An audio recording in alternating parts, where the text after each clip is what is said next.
right, friends, we're going to make our fish. Now, just like the book, we're going to make our fish different from all the other fish because we are all so different. So what you're going to need is you're going to need a piece of paper. Again, I'm going to use a Sharpie to draw so you can see it better, but you might want to use a pencil. You're going to need some crayons or markers. Here we go. Let's draw our fish. Now, do you have to draw the fish this way? No. This is just Miss Cunningham teaching you one way to draw a fish. All right, we're going to start with one big line. And next to that, we're going to put one small line. If you want to make your lines curved, do it. If you want to make your lines wavy, do it. This is your fish. We are all different. We're going to make different fish. All right, once you have your long line and your short line, you're going to start with the short line. You're going to take your line to the big line. You're going to take your line to the big line. That's his tail. See? All right, next we're going to make the body.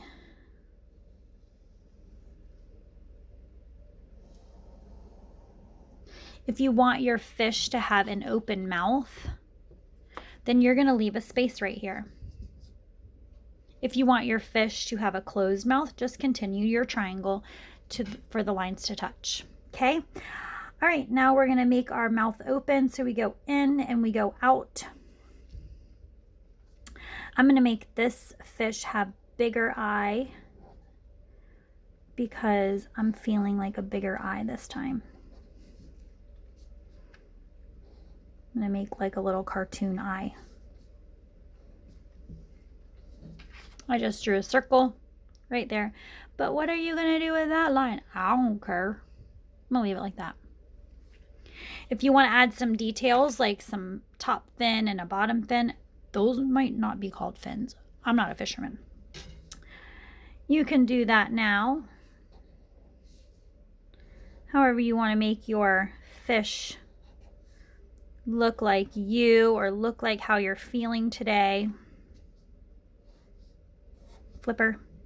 That's probably not called a flipper. Hey, I'm an art teacher. I'm not a fisherman. Let's add some designs on our fish. Now, you probably should not add the same designs I'm adding because then our fish might look the same. And like our video, we are all, or not our video, well, I guess it was a video. Our book, that was a video. We are all different.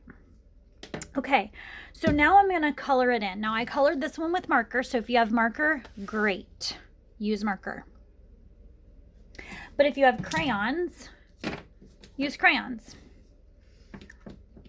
So I'm going to start with red. Sometimes they say if you use red, then you're feeling loved or maybe you have a lot of energy for the day. Red is associated with energy or love sometimes. That really doesn't look red though. It looks kind of pink. All right, and then sometimes if you're feeling creative or maybe cheerful, they say orange is the color of creativity or cheerful. So if you're feeling that today, you can add orange to your fish. I hope you're feeling creative every day. Actually, there's days Miss Cunningham does not feel creative.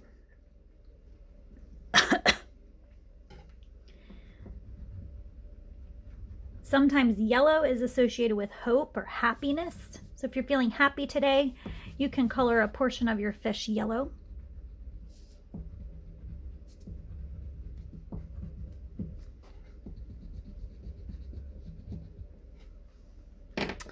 And then sometimes they say green is, reminds us of being outside. So instead of using the green for my fish, I'm going to use it for my seagrass.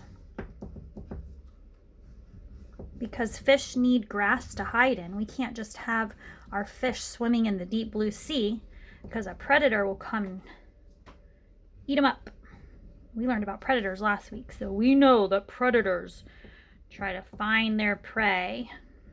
So let's give our little guy a lot of seagrass. And I'm not putting the seagrass on top of our fish because I'm going to pretend like the fish is swimming in front of the seagrass, not behind the seagrass. If I wanted the fish to be hiding in the seagrass, then I would draw on the fish. Then he's behind the seagrass. But right now, my fish is in front of the seagrass. So green represents nature, or if you'd like to be outside. So some of you might want to color your fish green, or at least a portion of your fish green. Some of us like to be outside. And blue represents, I think, outside too, like the ocean maybe. Some of us get calm when we see blue walls, or if we use blue. I'm going to use the blue for like some coral down here.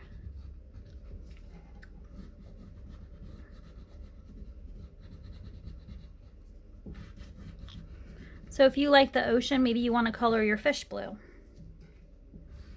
I actually love the ocean, but I'm not coloring my fish blue. And then purple represents like glamorousness, or purple is kind of a calming color too.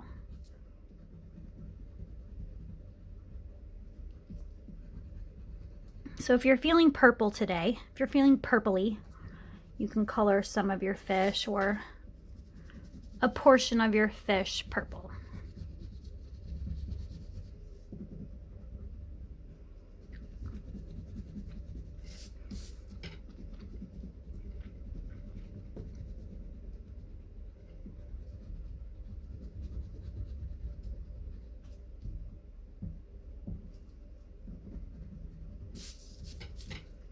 If you're going to use black on your fish, which I'm not going to color my fish black, but if you want to, black usually means like power, you feel powerful, or sometimes black can represent scared. So if you're feeling scared about something, you can use black. Okay, this next step, friends, is extra. So if you want to go a little bit extra with your fish, here we go. For my friends that did marker, watch what we can do. You take a blue marker and you make waves, okay, or just lines, wavy lines, bumpy lines, it doesn't matter, straight lines, to represent the water. And then with just some water and a paintbrush, you can make the marker turn into watercolor or paint just by brushing over it with the paintbrush. Now, I wonder if any of my friends are at home and they're saying to themselves, yeah, but I don't have a paintbrush. Well, I'm going to try it with my finger. It still works. So you can use your finger or you can use a paintbrush. If you're doing this technique, be really careful not to get it on your fish, because it will turn your fish into paint too, and it'll smear. Okay, so just be really careful if you're doing this technique to stay away from your fish. See how I'm not getting next to my fish? I'm being super careful. So this is one little extra. If you want to just add a little bit of extra something to your fish, this is super fun. All right, now what if you're sitting here and you're saying, Miss Cunningham, but I used crayon? Well, aren't you lucky? Let me move my wet marker fish out of the way. If you used crayon, then that picture that I uploaded of the marker in the water, this was just plain water. This was this. I poured a little bit of the water in here and then I stuck my blue marker in. Now listen, you have to ask a grown-up if you want to do this, because this marker now, it's ruined. It can only be used for paint. We can't draw with it anymore. There's no more ink because all the ink is now in here. So I can take my old marker out. It does work on dried up markers too. So don't be throwing away those dried up markers. Keep them and you can make watercolor with them. Okay, so I take my dried up marker and I put it to the side, and now with my paintbrush, I can paint my water of my fish. Friends, this is extra. Please don't feel like you have to do this. This is called a wax relief. A wax resist, I'm sorry, resist. What a wax resist is, it just means that the waxy crayons are resisting the water. I don't know if you've learned about it in science yet, but wax and water, or oil and water, they don't like each other. They resist each other. They go away from each other. Just like the watercolor and the wax and the crayon. So you can use your old dried up markers. It doesn't have to be a blue marker. Any marker does this. You can use your old dried up crayons, leave them in water, and they'll turn into paint. Okay, if you're doing this technique, listen carefully. These crayons are not the washable ones. Okay, they're just the regular crayons. Regular Crayola crayons. If you have the Crayola crayons that are washable, on the paper they will say washable. If they say washable, this technique will not work.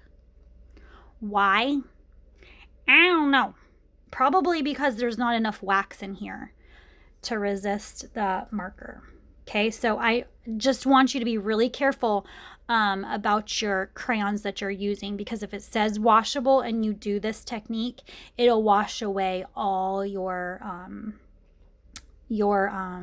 crayons. Okay, so it has to say nothing. It can't say washable, just regular old crayons.